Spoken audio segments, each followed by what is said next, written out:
Hello everyone. और इस समय आप लोग काफ़ी परेशान होंगे इस चीज़ को लेकर कि एनआईएस के संदर्भ में क्या चल रहा है, केस को लेकर क्या चल रहा है और यूपी टेट का रिजल्ट आएगा कि नहीं आएगा। तो इस संबंध में सारी जानकारी मैं आपको इस चैनल पर दूंगा। बने रहिए मेरे साथ, सब्सक्राइब करिए इस चैनल को। और जो आगे की बात ये है कि जो केस चल रहा है 23/420 उसके संबंध में क्या चल रहा है, तो मैं आपको बता दूं कि जैसा कि आप लोगों को ज्ञात है, हम लोगों ने आपको बताया था कि उसमें रिजॉइंडर डालने की प्रक्रिया का कार्य पूरा हो गया था और जो केस की डेट लगी थी वो रजिस्ट्रार महोदय ने जो भी निर्धारित की थी उसको लेकर भी वकील साहब से चर्चा हुई। तो उससे संदर्भ में ये बात पता चली है कि जो भी डेट है वो जल्दी से जल्दी मिलेगी। और इस संदर्भ में हमारी वकील साहब से बात भी हुई थी। तो वहाँ से जो जानकारी निकल के आई वो ये कि 5 तारीख मतलब 5 अप्रैल के पहले से पहले डेट मिल जाएगी। और ये जो डेट है वो संडे तक शो होने लगेगी। मतलब जो भी Allahabad high court Lucknow bench की जो साइट है उस पर शो होने लगेगी।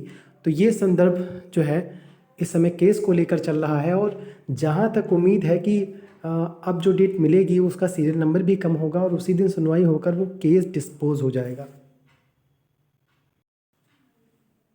और आगे की अगर मैं बात कहूँ कि आगे इस संदर्भ में क्या चल रहा है, यूपी टेट के रिजल्ट के बारे में क्या है, तो देखिए यूपी टेट का जो रिजल्ट है अभी उसके संदर्भ में कोई भी जो है जानकारी निकल के सामने नहीं आ पा रही कि कब रिजल्ट आएगा। अभी यूपी टेट के रिजल्ट पर ही संशय बना हुआ है, क्योंकि अभी शासन से अनुमति नहीं मिली है कि रिजल्ट कब आएगा।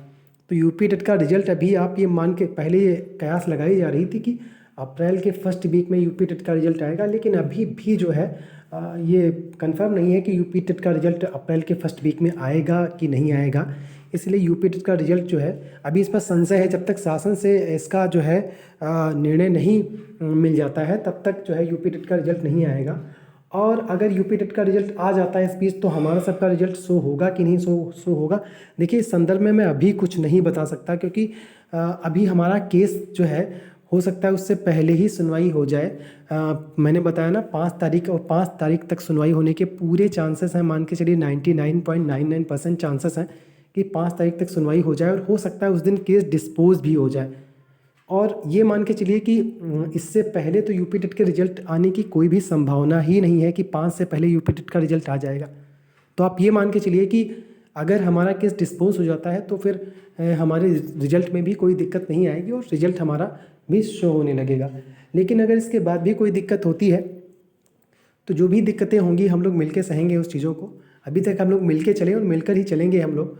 और देखिए इतनी सब प्रॉब्लम्स होने के बावजूद भी हम लोग प्रयास में लगे रहते हैं और इतनी शारीरिक समस्याएं आने के बावजूद भी हम लोग प्रयास में लगे रहते हैं। और कोई ना कोई मतलब मतलब आगे बढ़ने की हर कीमत पे एनआईएस को वैलिड कराने की कयास में हम लोग लगे रहते हैं। आपको हम बता नहीं सकते कि किन किन प्रॉब्लम से हम लोग गुजरते हैं, किन किन शारीरिक प्रॉब्लम्स की समस्याओं से, स्वास्थ्य समस्याओं से गुजरते हैं, लेकिन उसके बावजूद भी लगे रहते हैं। तो बिल्कुल साथ बने रही हमारे सबके। और जो कुछ भी होगा, जो चीज़ें भी होंगी, हम लोग जो है उसको मिलकर सहेंगे उन चीज़ों को और मिलके लड़ेंगे। और देखिए वैलिड तो है ही है एनआईएस, इसमें तो आप बिल्कुल कह ही नहीं सकते कि किसी भी कीमत पे जो है कि उसको हम इनवैलिड कोई कर देगा। लेकिन अब कोर्ट कचहरी का मामला है, कहीं ना कहीं जो भी ऊंच नीच हो जाए वो उसके लिए तो कहा नहीं जा सकता, क्योंकि देखिए लड़ाई में कहा नहीं जा सकता कि क्या हो सकता है आगे। तो वही कहते हैं कि जो भी होगा हम लोग आपस में चलेंगे, मिलके सहेंगे चीज़ों को। कुल मिला के रिजॉइंडर में जो जो बातें कही गई हैं आप सबको पता है, सबके लिए भी कहा गया है, ये भी आपको सबको दिखाया गया था, बताया गया था कि सबके लिए कह दिया गया है। बाकी जो भी बातें होंगी आप हमसे जानते रहेंगे, इस चैनल के माध्यम से जानते रहेंगे। बने रहिए मेरे साथ। धन्यवाद।